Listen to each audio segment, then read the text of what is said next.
మన నంద్యాల ఈరోజు అనంతమైన ఓ జన సముద్రంలా కనిపిస్తా ఉంది. ఈరోజు మన నంద్యాల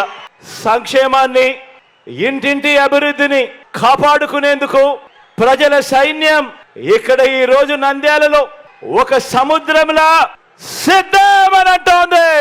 గతంలో చంద్రబాబు చేసిన అబద్ధాలు, మోసాల పాలన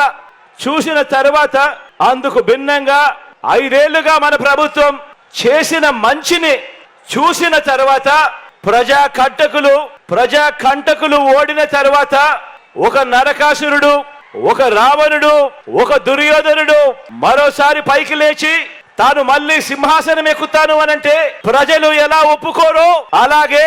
నారావారి పాలన మళ్ళీ తీసుకువస్తామని ఎవరైనా అంటే ఒప్పుకోము అని చెప్పటానికి నంద్యాల నుంచి ఏలేరు వరకు, కుప్పం నుంచి ఇచ్చాపురం వరకు ప్రజలంతా కూడా సిద్ధ